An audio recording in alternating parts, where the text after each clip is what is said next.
খবর শুনছেন কলকাতা সংবাদ চ্যানেল থেকে। জানাবো এখনকার স্থানীয় সংবাদ। শুরুতেই হেডলাইন্স। রাজ্যে ভোট পরবর্তী সন্ত্রাস পর্যালোচনায় আসা বিজেপির কেন্দ্রীয় দলের সদস্যরা আজ কোচবিহারে। রাজ্যে গণতন্ত্র নেই বলে অভিযোগ করেছেন দলের সদস্য বরিষ্ঠ বিজেপি নেতা রবিশঙ্কর প্রসাদ। আদালতের হস্তক্ষেপে ভোট পরবর্তী হিংসায় আক্রান্তদের নিয়ে রাজ্যপাল সিভি আনন্দ বোসের সঙ্গে দেখা করেছেন বিরোধী দলনেতা শুভেন্দু অধিকারী। আরও 50,000 মানুষকে বার্ধক্য ভাতা প্রকল্পের আওতায় আনছে রাজ্য সরকার। কোরবানির উৎসব ঈদ উল জুহা বা বকরি ঈদ আজ উদযাপিত হচ্ছে। উত্তরবঙ্গে বৃহস্পতিবার পর্যন্ত ভারী বৃষ্টির পূর্বাভাস। বর্ষা প্রবেশের অনুকূল পরিস্থিতি দক্ষিণবঙ্গে। আসছে বিস্তারিত খবরে।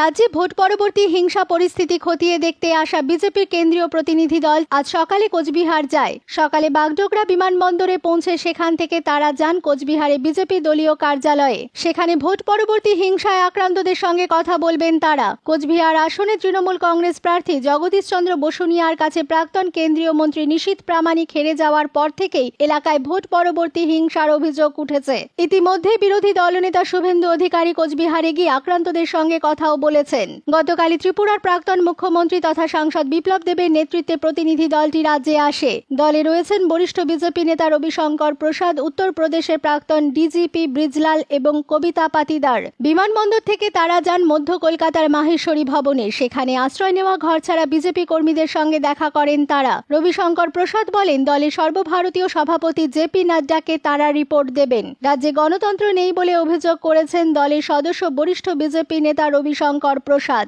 এদিকে আদালতের হস্তক্ষেপে রাজ্যের ভোট পরবর্তী হিংসায় আক্রান্তদের নিয়ে গতকাল রাজভবনে যান বিরোধী দলনেতা শুভেন্দু অধিকারী। ঘাটাল, কেশপুর, ডায়মন্ড হারবার সহ বিভিন্ন এলাকার মোট 115 জন গতকাল রাজ্যপালের সঙ্গে সাক্ষাৎ করেন। রাজভবন থেকে বেরিয়ে এসে সাংবাদিকদের শুভেন্দু বলেন, রাজ্যের বিভিন্ন প্রান্তে বিজেপি কর্মীরা আক্রান্ত হচ্ছেন। এ বিষয়ে কেন্দ্রের কাছে প্রয়োজনীয় সুপারিশ করবেন তিনি। ভোট পরবর্তী হিংসায় শাসক দলকে অভিযুক্ত করে আগামী 19 জুন থেকে রাজভবনের সামনে ধর্নায় বসতে চেয়ে প্রশাসনকে চিঠি দিলেও তার কোনো উত্তর এখনো আসেনি বলে শুভেন্দু বাবু জানান। এদিকে মাহেশ্বরী সদনে বিজেপির কেন্দ্রীয় দলটি থাকাকালীনই সামনে সেন্ট্রাল অ্যাভিনিউ এর ওপর ডিভাইডারে গোলাকার বস্তু দেখা যায়। পুলিশ স্নিফার ডগ নিয়ে যায়। ডাকা হয় বোম ডিসপোজাল স্কোয়াড। গোলাকার বস্তুটিকে জল ভর্তি বালতিতে রেখে তারা অন্যত্র নিয়ে যায়। ডিভাইডারের উল্টো দিকে মুরলীধর সেন লেনে বিজেপির পার্টি অফিস। পুলিশ তদন্ত করছে। ভোট পরবর্তী হিংসায় ঘর ছাড়া দলীয় কর্মীদের সঙ্গে দেখা করতে গতকাল বর্ধমানে আসেন বিজেপি নেতা দিলীপ ঘোষ। দলের জেলা সদর কার্যালয়ে আশ্রয় নিয়েছেন ঘর ছাড়াদের অনেকেই। পার্টি অফিসে দলীয় নেতৃত্বের সঙ্গে বৈঠক করেন তিনি। দক্ষিণ 24 পরগনার বারুইপুর, ক্যানিং ও কুলতিতে ঘর ছাড়াও সন্ত্রাসের শিকার দলীয় কর্মীদের সঙ্গে গতকাল দেখা করেছেন রাজ্য বিজেপি সভাপতি সুকান্ত মজুমদার। দলবিরোধী কার্যকলাপ এবং পার্টির শৃঙ্খলা ভঙ্গের অভিযোগে সিপিআইএম থেকে বহিষ্কৃত হওয়ার পরই দুর্গাপুরের দাপুটে নেতা পঙ্কজ রায় সরকার তৃণমূল কংগ্রেসে যোগ দিয়েছেন। গতকাল দুর্গাপুরে শাসক দলের কার্যালয়ে মন্ত্রী অরূপ বিশ্বাস ও প্রদীপ মজুমদারের কাছ থেকে ঘাস ফুলের পতাকা হাতে তুলে নেন তিনি। পাশে ছিলেন বর্ধমান দুর্গাপুর লোকসভা কেন্দ্র থেকে সদ্য নির্বাচিত কীর্তি আজাদ। প্রায় 1200 সিপিআইএম কর্মীও গতকাল তৃণমূলে যোগ দিয়েছেন বলে দাবি করেছে দল। এর আগে সিপিআইএম এর পশ্চিম বর্ধমান জেলা কমিটি প্রেস বিবৃতি দিয়ে পঙ্কজ রায় সরকারকে দল থেকে বহিষ্কারের কথা জানায়। বলা হয়, পার্টি লাইনের বিরোধিতা করে সরাসরি তৃণমূল কংগ্রেসের সঙ্গে যোগাযোগ রাখছিলেন তিনি। পরে পঙ্কজবাবু জানান, নানান ইস্যুতে দলের সঙ্গে তার দূরত্ব বাড়ছিল।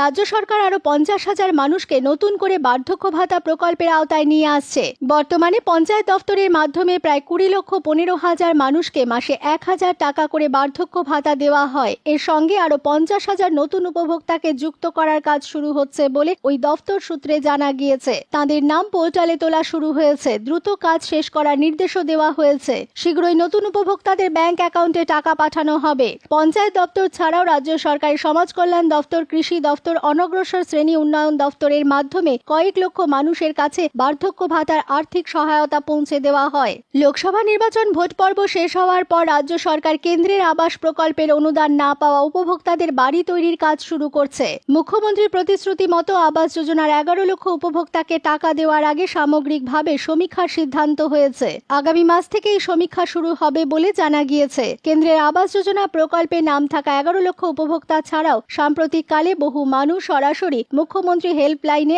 আবাস যোজনার জন্য আবেদন করেছেন। এর মধ্যে থেকে অগ্রাধিকারের ভিত্তিতে উপভোক্তাদের বেছে নেওয়ার সিদ্ধান্ত নেওয়া হয়েছে। প্রাকৃতিক দুর্যোগের কারণে যাদের ঘরবাড়ি নষ্ট হয়েছে তারা আবাস যোজনার টাকা দ্রুত পাবেন বলে সিদ্ধান্ত নেওয়া হয়েছে। 1 জুলাই দেশে 3টি নতুন ফৌজদারি আইন বলবৎ হতে চলেছে। ঔপনিবেশিক মানসিকতা থেকে সম্পূর্ণ মুক্ত হয়ে মানুষকে দ্রুত ন্যায় বিচার পৌঁছে দিতেই এই নতুন বিধি তৈরি করা হয়েছে বলে কেন্দ্রীয় আইন ও বিচার মন্ত্রী অর্জুন রাম মেঘওয়াল জানিয়েছেন। কলকাতায় গতকাল আইন ও বিচার মন্ত্রক আয়োজিত এক সম্মেলনের উদ্বোধন করে তিনি বলেন, দেশকাল পরিস্থিতি অনুযায়ী আইন পরিবর্তন করতে হয়। সবার সঙ্গে আলোচনা না করে কেন্দ্রীয় সরকার নতুন 3টি ফৌজদারি বিধি প্রণয়ন করেছে বলে বিভিন্ন মহলের অভিযোগ খারিজ করে দিয়ে শ্রী মেঘওয়াল বলেন, 4 বছর ধরে বিশদ আলোচনা করেই নতুন আইনগুলি প্রণয়ন করা হয়েছে। লোকসভা ভোটের জন্য 3 মাস বন্ধ থাকার পর আগামী 30শে জুন আবার শোনা যাবে প্রধানমন্ত্রী নরেন্দ্র মোদীর মাসিক বেতার অনুষ্ঠান মন কি বাত। প্রধানমন্ত্রী হিসাবে টানা তৃতীয়বার দায়িত্ব নেওয়ার পর এটি হবে তার প্রথম মন কি বাত। মন কি বাতের এটি 111তম পর্ব।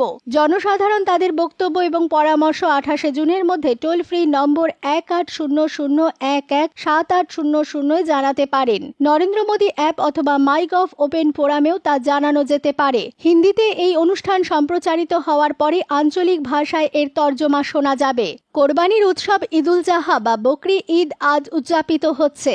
ধর্মপ্রাণ মুসলমানরা ঈদগাহ ও মসজিদগুলিতে ঈদের নামাজ আদা করবেন। ঈদ উপলক্ষে রাজ্যে শান্তি শৃঙ্খলা বজায় রাখতে কঠোর পুলিশি বন্দোবস্ত করা হচ্ছে। নাশকতা বা যে কোনো রকম অপ্রীতিকর ঘটনার মোকাবিলায় রাস্তায় থাকছে বাড়তি পুলিশ বাহিনী। নাখোদা মসজিদ, টিপু সুলতান মসজিদ, পার্ক সার্কাস ময়দান, জামা মসজিদ এবং রেড রোডের মতো স্থানে বাড়তি নিরাপত্তা রয়েছে। উর্দিধারী পুলিশের পাশাপাশি সাদা পোশাকেও চলছে নজরদারি। ঈদের নামাজ উপলক্ষে বড় জমায়েত হয় এমন মসজিদে 2 জন করে ডিসি নিরাপত্তার দায়িত্বে থাকছেন। শহরের গুরুত্বপূর্ণ মোড়ে বসানো হয়েছে পুলিশ পিকেট। অপ্রীতিকর ঘটনা রুখতে শহরের স্পর্শকাতর এলাকাগুলোতে 58টি পিসিআর ভ্যান টহল দেবে। দিনরাত মিলিয়ে শহরে 28টি হেভি রেডিও ফ্লাইং স্কোয়াড, 13টি কুইক রেসপন্স টিম, 55টি মোটরসাইকেল টহল দেবে। ঈদ উপলক্ষে পার্ক, চিড়িয়াখানা, শপিং মল, নিউ মার্কেট ও সায়েন্স সিটির মতো স্থানেও বাড়তি নিরাপত্তা ব্যবস্থা রয়েছে। আপৎকালীন পরিস্থিতির কথা মাথায় রেখে শহরে 9টি জায়গায় থাকছে অ্যাম্বুলেন্সও। আসছি আবহাওয়ার খবরে।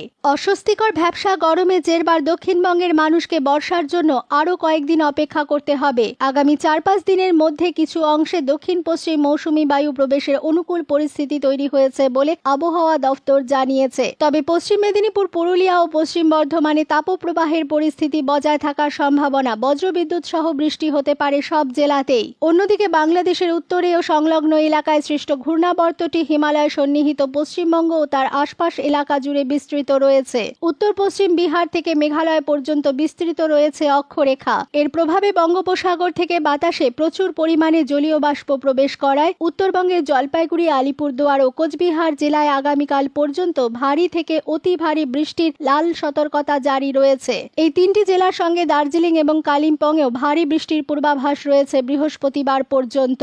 সিকিমে ও পাহাড়ে অবিরাম বৃষ্টিতে তিস্তা, তোরসা, জলঢাকা, মহানন্দা সহ বিভিন্ন নদীর জল বেড়েছে। এদিকে একটানা প্রবল বর্ষণে ধস নামায় উত্তর সিকিমে আটকে পড়া পর্যটকদের উদ্ধারের কাজ খারাপ আবহাওয়ার জন্য থমকে গেছে। এদের মধ্যে রয়েছেন 15 জন বিদেশি পর্যটক। সকলেই নিরাপদে রয়েছেন বলে মঙ্গনের জেলা শাসক হেমকুমার ছেত্রী জানিয়েছেন। আবহাওয়া অনুকূল থাকলে আটকে থাকা পর্যটকদের উদ্ধারের কাজ আজ শুরু হতে পারে। মহানন্দায় স্নান করতে গিয়ে গতকাল এক ব্যক্তি তলিয়ে গেছেন। প্রশান্ত নন্দী সাহানি নামের বছর 40-এর ওই ব্যক্তি শিলিগুড়ির 4 নম্বর ওয়ার্ডের মহারাজা কলোনির বাসিন্দা। এমনিতেই পাহাড়ে প্রবল বর্ষণের জন্য শিলিগুড়ির মহানন্দা ও বালাসর নদীতে জারি রয়েছে কমলা সতর্কতা। এর মধ্যেই গতকাল সকালে এই ঘটনা ঘটে। বিপর্যয় মোকাবিলা দপ্তরের সদস্যরা খোঁজাখুঁজি করলেও দেহ এখনো উদ্ধার হয়নি। নদিয়ার কৃষ্ণনগরের লালপাড়ার কাছে গত দুপুরে এক অজ্ঞাত পরিচয় ব্যক্তির পচা গলা দেহ উদ্ধারের ঘটনায় ব্যাপক চাঞ্চল্য ছড়ায়। স্থানীয় মানুষ ঘাস কাটতে গিয়ে জমির মধ্যে দেহটি পড়ে থাকতে দেখে পুলিশে খবর দেন। বাইরে থেকে খুন করে দেহ ফেলে রেখে যাওয়া হয়েছে বলে অনুমান পুলিশের। পার্ক স্ট্রিটে গুলি চালনা কাণ্ডে ধৃতদের আগামী 20শে জুন পর্যন্ত পুলিশ হেফাজত হয়েছে। মূল অভিযুক্ত সোনা এখনো অধরা থাকলেও পুলিশ সিসিটিভি ফুটেজ এবং অন্যান্য তথ্য প্রমাণের ভিত্তিতে 26 সহ মোট 4 জনকে গ্রেফতার করেছে। গতকাল তাদের আদালতে তোলা হয়। পর্যটন শিল্পে যুক্ত ব্যবসায়ীদের সুবিধার্থে কলকাতায় গতকাল শুরু হয়েছে 8ম বেঙ্গল ট্যুরিজম ফেস্ট। ক্ষুদিরাম অনুশীলন কেন্দ্রে এই পর্যটন মেলা চলবে 19 তারিখ পর্যন্ত। কেন্দ্রীয় পর্যটন মন্ত্রক ও association of tourism service provider of বেঙ্গলের যৌথ উদ্যোগে বাংলায় 115টি বেসরকারি পর্যটন সংস্থা এবং 3টি রাজ্যের সরকারি পর্যটনের স্টল রয়েছে। মূলত ক্ষুদ্র পর্যটন ব্যবসায়ী, হোটেল ব্যবসায়ী, ট্রাভেল এজেন্ট ও হোমস্টে ব্যবসাকে তুলে ধরতে এই মেলার আয়োজন করা হয়েছে। কেন্দ্রীয় পর্যটন প্রকল্পের পূর্বাঞ্চলে আঞ্চলিক অধিকর্তা প্রণব প্রকাশ সহ অধিকর্তা জ্যোতির্ময় বিশ্বাস ও রাজ্যের পর্যটন মন্ত্রী ইন্দ্রনীল সেন মেলার উদ্বোধনী অনুষ্ঠানে উপস্থিত ছিলেন। প্রিয় দর্শক, এতক্ষণ খবর শুনছিলেন কলকাতা সংবাদ চ্যানেল থেকে। স্থানীয় সংবাদ এখনকার মতন এই পর্যন্ত। ধন্যবাদ।